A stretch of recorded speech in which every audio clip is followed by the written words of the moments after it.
जय हिंद, नमस्कार मेरे दोस्तों। स्वागत है आपका हमारे इस नए वीडियो में। दोस्तों, जैसा कि हम जानते हैं कि बीएसएफ का मेरिट लिस्ट है वो बहुत जल्द आने वाला है और सभी के मन में जिन जिन का नाम होगा उस मेरिट लिस्ट में वो बहुत खुश होंगे और सोचेंगे कि हमारा सिलेक्शन तो हो गया, अब कोई बात की चिंता नहीं है। लेकिन ऐसा नहीं है मेरे दोस्तों, यह जॉब आपकी अब परमानेंट नहीं है। जी हाँ मेरे दोस्तों, जब आपका ज्वाइनिंग लेटर आता है तो उसमें कुछ पॉइंट्स लिखे होते हैं। वो पॉइंट्स मैं आपके सामने आज डिस्कस करने वाला हूँ, जिनमें इस पर साफ तौर पर यह लिखा होता है कि आपकी जॉब है वो टेम्पररी है, यानी कि अभी परमानेंट आप नहीं हैं। आपको कभी भी निकाला जा सकता है, वो भी बिना कोई नोटिस दिए। ये सब आपके ज्वाइनिंग लेटर में लिखा होता है। तो आज हम डिस्कस करने वाले कि आखिर आपके ज्वाइनिंग लेटर में और क्या क्या लिखा होता है और वह कौन कौन से पॉइंट है जिनसे आपको फौज से सीधा निकाला जाएगा, कोई भी बिना नोटिस दिए। तो चलिए हम जानते हैं। सबसे पहले ऊपर लिखा रहेगा कि डिपार्टमेंट का नाम, आगे फिर रिस्पेक्टेड सर और मैम, फिर सब्जेक्ट में क्या लिखा, offer of appointment for the post of head constable BSF. आगे आपकी पोस्ट लिखी आरओ या आरएम। ठीक है, ये होगा subject.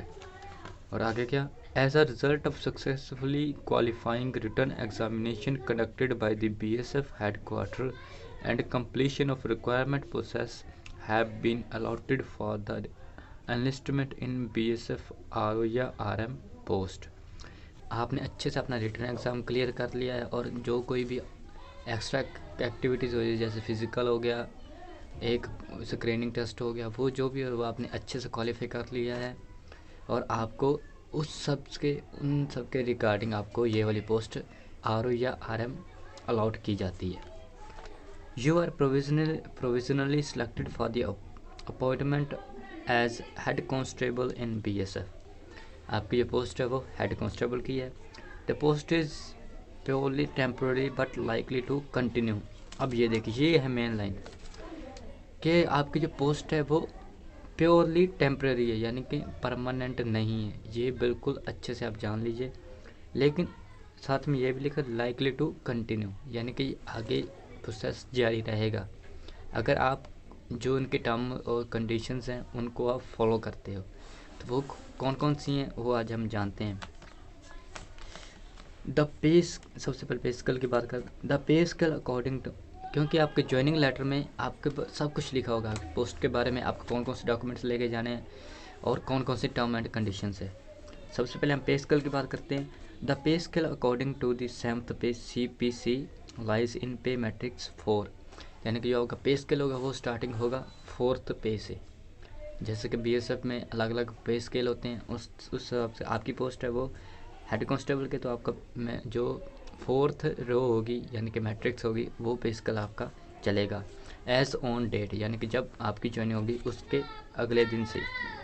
In addition to this you will be entitled to dearness allowances, ration money, washing allowances and other allowances as entitled to the central government employees from time to time, and other allowances benefits as admissible to the BSF personal. यानी कि साथ में आपको ये scale तो दिया ही जाएगा पे स्केल, साथ में जो जो भी अलाउंसेस हैं जैसे कि मनी, वॉशिंग अलाउंस और ration allowance, dearness allowance, DA आपका हो गया, ये सभी अलाउंस जो गवर्नमेंट एम्प्लॉयज़ को दिए जाते हैं बाकी को वो सब आपको दिए जाएंगे। ठीक है, ये होगी बात आपके पे स्केल और आपकी। अब हम बात करने वाले कि वो कंडीशंस कौन कौन सी, ऐसी 8 कंडीशंस दी गई हैं जो आपकी ज्वाइनिंग लेटर लिखी होंगी कि जिनके बदौलत आपको कभी भी फौज से निकाला जा सकता है। अब हम उन पे एक एक करके बात करने वाले हैं। फर्स्ट हम बात करें, the post is compressed and purely temporary but likely to continue. जो कि पोस्ट है वो टेम्परेरी है लेकिन कंटिन्यू करने के लायक है। On appointment to this head post you will be on probation for a period of 2 years, यानी कि ये जो पोस्ट है आप इसके ऊपर आप 2 साल तक आपको अच्छे से काम करना होगा, यानी कि इन टर्म और कंडीशंस को 2 साल के लिए आपके ऊपर अप्लाई किया जाएगा। On successful competition of the completion of the period of probation you will be considered for the confirmation। यानी कि यह 2 साल पीरियड ख़त्म होने के बाद आपको फिर अच्छे से फिर आपको कंफर्मेशन दी जाएगी कि आप परमानेंट हो। Your services are liable to be terminated at any time the appointment authority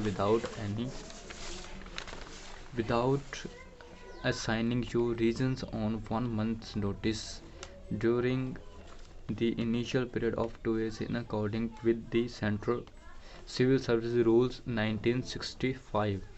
ये क्या पॉइंट कहता है कि आपकी जो पोस्ट है, अगर आप इन 2 साल के अंदर आप कोई भी गलती करते हो, हमारी रूल्स एंड कंडीशंस को नहीं फॉलो करते हो, तो आपको कभी भी घर भेजा जा सकता है विदाउट 1 महीने का नोटिस दिए, विदाउट उसमें ये रीज़न बताए कि आपको क्यों निकाला जा रहा है। ठीक है, अब ये कौन सा रूल है? 1965 सिविल सर्विसेज का रूल है, उसके अकॉर्डिंग। अब हम next point, the appointment carries with it liability to serve anywhere in India और आउटसाइड द इंडिया। यानी कि ये सर्विसेज आपको इंडिया के अंदर भी देनी होंगी और बाहर भी आपको भेजा जा सकता है। On joining this organization you will be governed under BSF act. This joining lies be regulated from the date of your joining BSF. You have to follow rules, orders and other instructions related to the service conditions issued by the department from time to time। यानी कि जैसे ही आपको कोई भी instruction दी जाती है time to time, आपको उस रूल्स को और रेगुलेशंस को फॉलो करना होगा। जिस दिन से आप ज्वाइनिंग करेंगे उसी दिन से।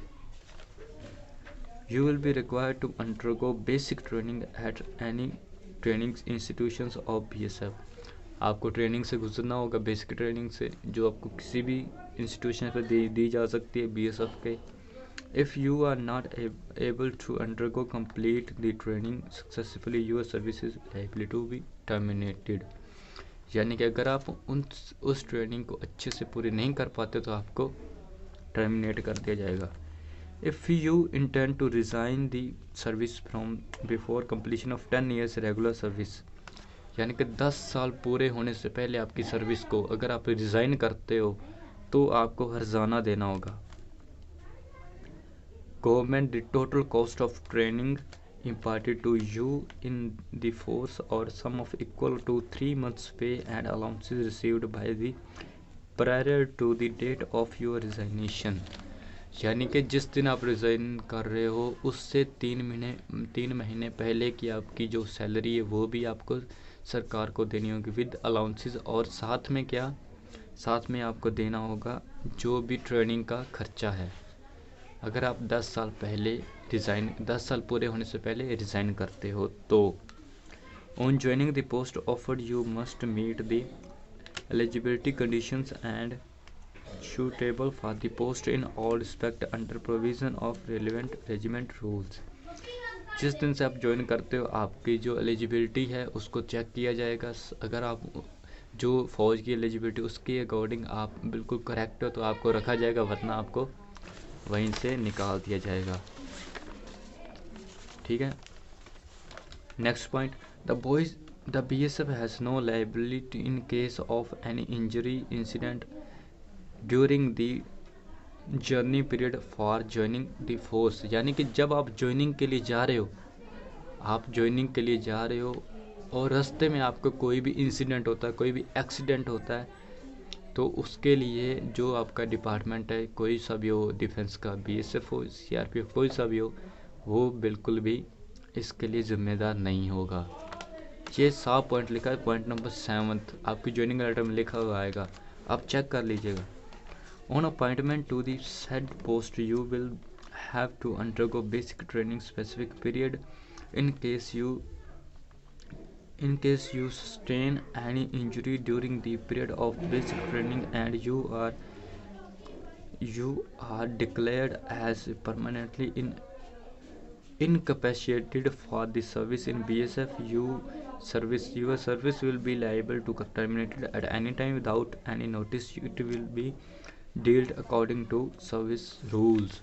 यानी कि लास्ट पॉइंट क्या कह रहा है, मोस्ट इम्पोर्टेंट, अगर आप ट्रेनिंग कर रहे हो, बेसिक ट्रेनिंग के अंदर हो और आपको कोई घातक इंजरी हो जाती है, यानी कि आप आगे ट्रेनिंग के लिए अच्छे से नहीं फिट होते हो, तो फिर आपको वहीं से घर भेज दिया जाएगा विदाउट कोई भी आपको नोटिस नहीं दिया जाएगा और आपकी सर्विस वहीं पे टर्मिनेट कर दी जाएगी।